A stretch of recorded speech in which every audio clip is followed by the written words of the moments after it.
Ali Wahana, Sapardi Djoko Damono, Sastra Lisan, perangkat elektronik dan barang cetak. Tidak seperti yang kadang-kadang dikatakan, ternyata pengarang elektronik tidak menghapus barang cetakan tetapi malah menghasilkannya lebih banyak lagi. Wawancara yang direkam secara elektronik menghasilkan buku dan artikel yang dicetak dalam jumlah ribuan. Sesuatu yang tidak bisa dibayangkan bisa muncul dalam bentuk cetak sebelum perekaman bisa dilaksanakan. Medium yang baru ternyata telah mendorong yang lama, tetapi tentu saja mengubahnya sebab menumbuhkan gaya informal yang disadari. Sebab masyarakat tipografi yang yakin bahwa pembicaraan lisan sudah seharusnya informal gayanya, sedangkan masyarakat lisan sebaliknya beranggapan bahwa hal itu seharusnya bergaya formal. Lebih dari itu, komposisi di komputer menggantikan bentuk lama komposisi tipografis, sehingga segala jenis cetak akan dilakukan dengan menggunakan perangkat elektronik, dan segala jenis informasi yang dikumpulkan dan atau diproses secara elektronik tersebut akan dicetak untuk memperbanyak hasil tipografis.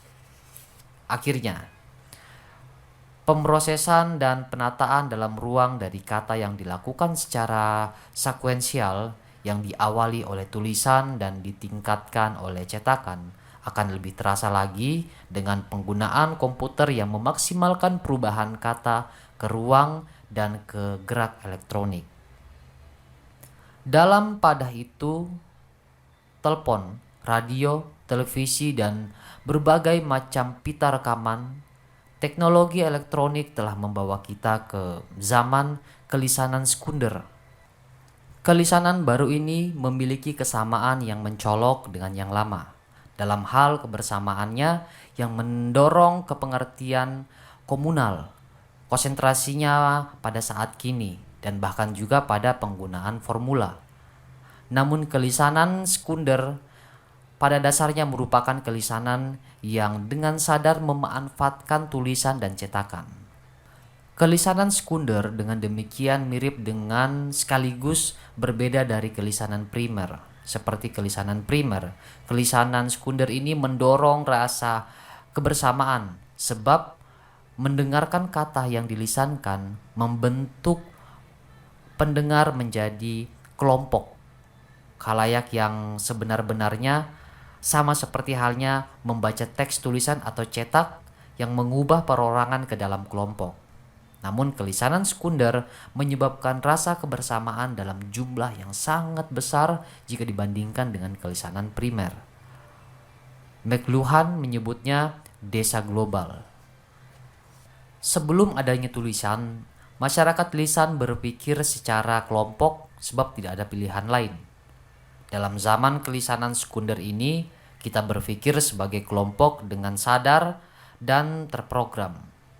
Setiap individu merasa bahwa dirinya harus memiliki sikap sosial. Kelisanan memerlukan spontanitas yang memang wajar ada pada budaya lisan lantaran tidak ada kesempatan untuk berpikir ke dalam, sedangkan sekarang kita berpikir keluar karena telah berpikir ke dalam. Dalam pengertian yang sama, ketika kelisanan menawarkan spontanitas karena renungan analitik yang didapatkan dari tulisan tidak ada. Kelisanan sekunder menawarkan spontanitas karena lewat renungan analitik yang menyeluruh, kita berpendapat bahwa spontanitas adalah hal yang baik.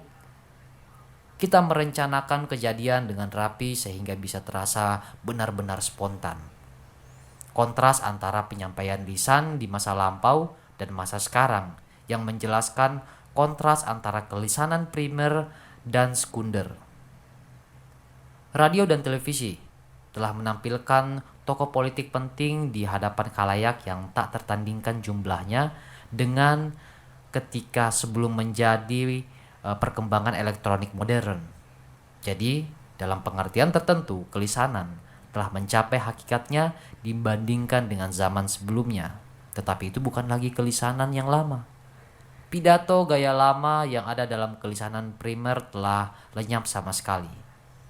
Ong menunjukkan suatu peristiwa sebagai contoh konsep tersebut.